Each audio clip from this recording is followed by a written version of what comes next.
Welcome back to another episode of Rock Boys Football Dill. As Michigan fans ourselves, the boys have had just a blast following Michigan in spring practice, talking about some of the storylines that have emerged. And I think for us Michigan fans, we're starting to learn a lot about what this team's going to be in 2025 and the questions that we had going into spring practice. A lot of those questions are starting to get answered, right? It starts at the top. Bryce Underwood. Hey, is Bryce Underwood, as a true freshman, going to be able to come in and play at a high level and win football games for Michigan in 2025? You're hearing from the coaches. You're hearing from the players who are catching passes from him, watch him in practice. You're hearing from the inside sources. They're all singing the same tune, and that is Bryce Underwood's that guy. And so you have this question answered. You're hearing phenomenal reports from both Jordan Marshall and Justice Haynes. Probably got one of the better running back duos in the country going into 2025. I have a ton of confidence in year two Wink Martindale's defense. I think the two questions that remain for us Michigan fans are, one, is the offensive line going to be good enough, which we've talked a lot about. I personally have more optimism than most Michigan fans, but I still understand where some Michigan fans are coming from. And then deal number two, hey, are these pass catchers good enough to maximize what Bryce Underwood's capable of doing in 2025? We haven't talked a ton about the pass catchers in this offense. Let's get into kind of empty the notebook and talk about some names that have stood out in spring practice for Michigan. And I think the overall goal for this discussion is, hey, are we good enough at the pass catcher position, or do we need to go into that spring transfer portal window and bring in one more difference maker? Fired up to get into it. Most importantly, to the Michigan fans, y'all let it fly in the comment section. Dill, we have had this discussion a lot, and it's gotten heated between us on the phones many of times. And I'm sure for many Michigan fans, they got some different takes as well. That's kind of the beauty of spring practice, having some of these discussions. Dill, at sometimes letting the emotions get the best of us in our cases. Y'all let it fly in the comment section. And to the Michigan fans, we can't thank you guys enough for rocking with it. There are not a lot of fan bases that are dialed in February and March. Y'all have been, both in spring practice, talking the recruiting trail. We appreciate that more than y'all know. If you guys do enjoy the content, consider subscribing to the channel. Dill, without further ado, let's just start with this. Hey, this Michigan wide receiver room in 2024, it was hard to evaluate because the offense and the quarterback play left so much to be desired. But it's a different room going into 2025. You know, both additions from the transfer portal and additions from the high school ranks, some true freshmen coming in. What excites you the most about this wide receiver room going into 2025 as opposed to the wide receiver room we saw in 2024? And probably the biggest thing is just from pure eyeball test, you at least finally have guys with different physical attributes and hopefully different play styles who can maybe do some different things. And I think the big beneficiaries are hopefully going to be like Freddie Moore and Samaj Morgan, guys who maybe aren't like the vertical workers, if you will, but will finally get a little bit more space. Like when Samaj Morgan had space in 2023, he was really, really good. I think you look now, you have Donovan McCulley, Jamar Broder, he might be the more exciting name kind of popping up and sounding like he can be a real instant impact guy, if you will, at that spot.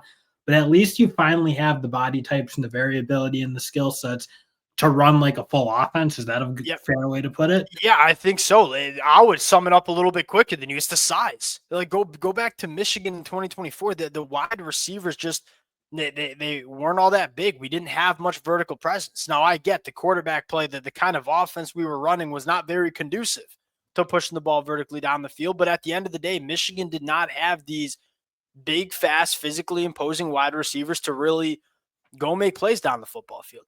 Michigan has these kind of body types now. Donovan McCulley coming from Indiana, who sneaky probably excites me. And this is where we disagree. I think I'm a little higher on Donovan McCulley than you are. And look, I get where you and I'm sure many Michigan fans are coming from, where it's like the production has not been elite for Donovan McCulley.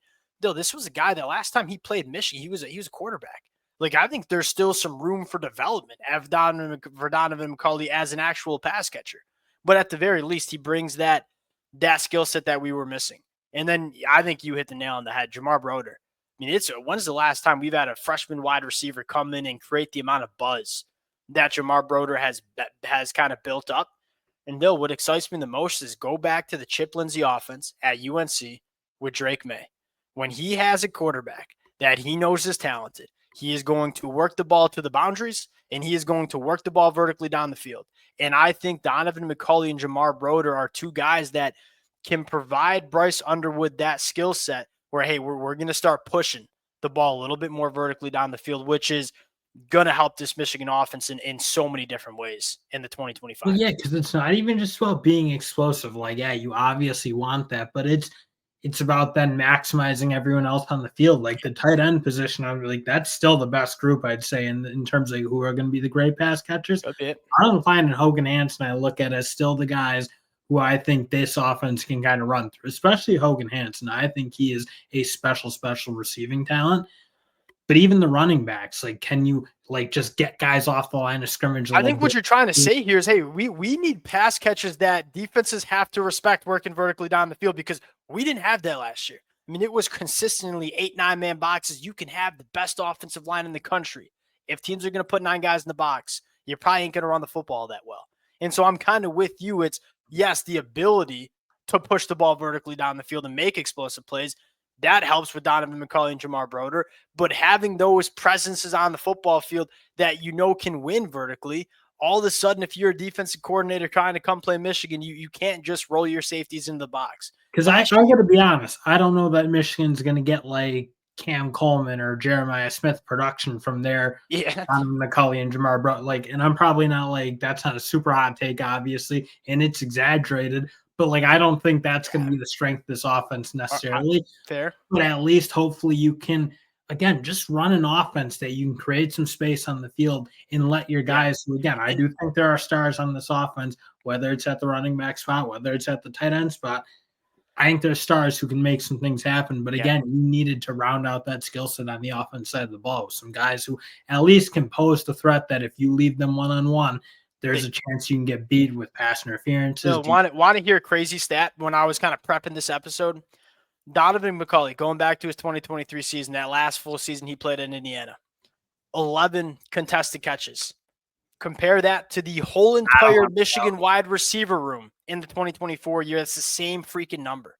Like, Donovan McCulley alone is bringing that, hey, 50-50 balls ain't 50-50 for a guy like Donovan McCulley. And again, to hammer home what you said, the biggest impact that these two wide receivers are going to have is not only for the run game. You know, when you have that ability to push it vertically down the field, you're going to see lighter boxes. You're going to run the football more successfully.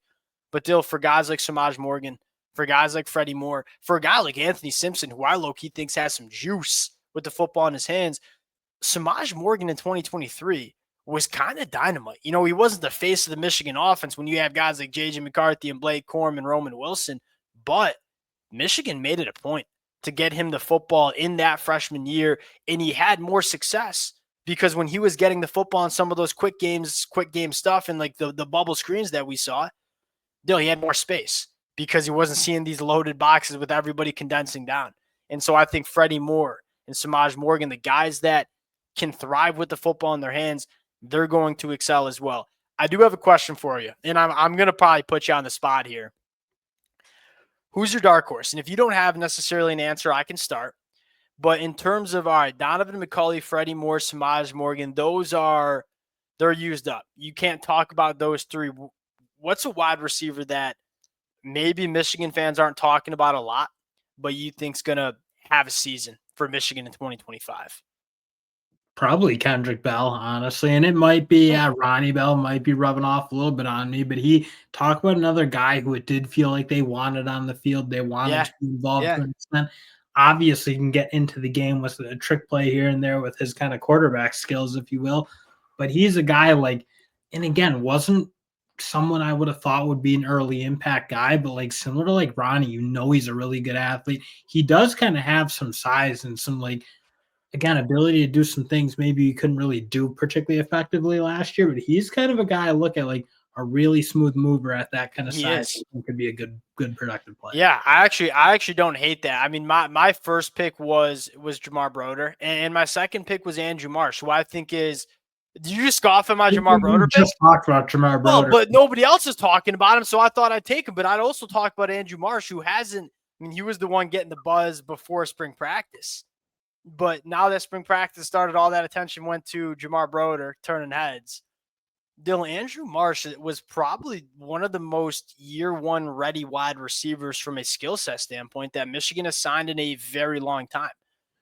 There's so many different ways you can get him involved. I think he's a really clean route runner. I think he thrives in that, intermediate route tree concept, which is something that I don't know if Michigan has a ton of those kind of wide receivers. You look at Samaj Morgan, you look at Anthony Simpson, they're yards after the catch guys. You look at Donovan McCulley, Jamar Broder, they are, kind of straight line vertical guys.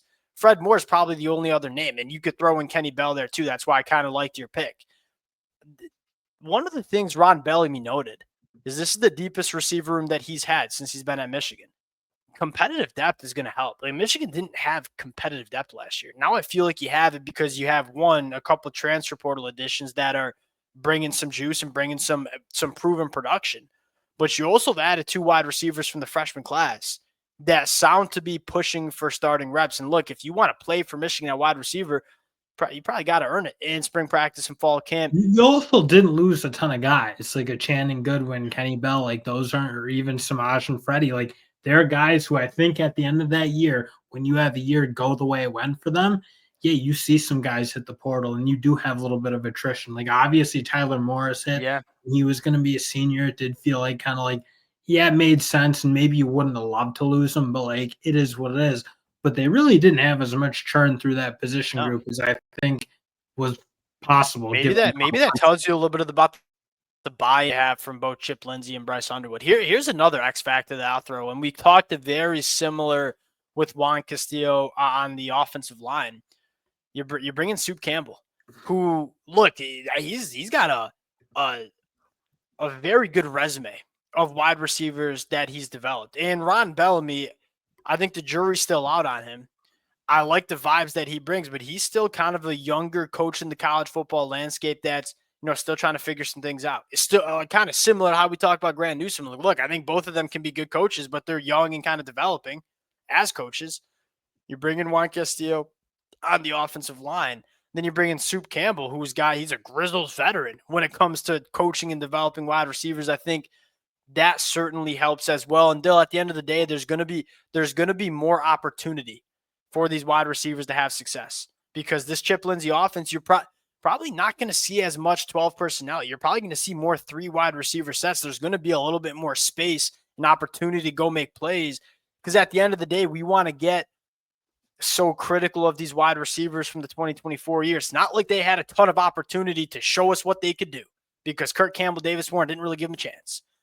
Here's the last question. With all that being said, touching on pretty much every wide receiver in this room, is the transfer portal needed for Michigan at the wide receiver position going into 2025? Like it wouldn't kill me if they didn't get another wide receiver, but like I certainly expect Michigan to be shopping and aggressive. Like if there's a good wide receiver who hits and Michigan's not like at least kicking the tires, that I'd feel like is silly. Because as much as we talk about, yes, there are some different body types, there are things to be excited about. There is very little production on this roster at the wide receiver spot. Yeah. So it wouldn't like devastate me necessarily or like make me think too differently about this season, but I'd be really surprised. So my reason is different from you. I would like to see them pursue a wide receiver in the portal. And it's more just because, like, hey, leave no stone unturned in terms of building around Bryce. You have what I think and what we're hearing is a really generationally, that's how he's being described, like generationally gifted quarterback. Do not waste the 2025 year with the wide receiver room that, look, if there are any question marks that you have about this position, go try to do your best to surround Bryce with as much talent as possible to allow him to have success. I think that's why Michigan went out and grabbed a guy like Justice Haynes. Like, hey, we want to make sure we give him as good of a run game as we can. Well, go out and do the same thing with the pass catchers. And if there is a name, and you're going to see a few, I don't think it's going to be as many as we saw in the winter, but you're going to see a few. If you feel like you need to go and add one more, go out and do it. Like, don't run the risk of playing out the 2025 year with just not good enough talent around Bryce. Because, again, the way I look at this team, if Bryce is the quarterback that we're hearing coming out of spring, this team can be really dangerous. And go try to make it happen in the 2025 year. That's where we'll sign out. Really fascinating conversation. And Dill, we hopefully find a little bit more about the spring game. And then that conversation about, hey, transfer portal targets, what does Michigan need to do in the spring We'll get into that conversation as well. Appreciate you guys rocking with it. Again, if y'all do enjoy the content, consider subscribing to the channel. The support has meant the world. Appreciate you guys, and we'll talk to y'all later. Peace.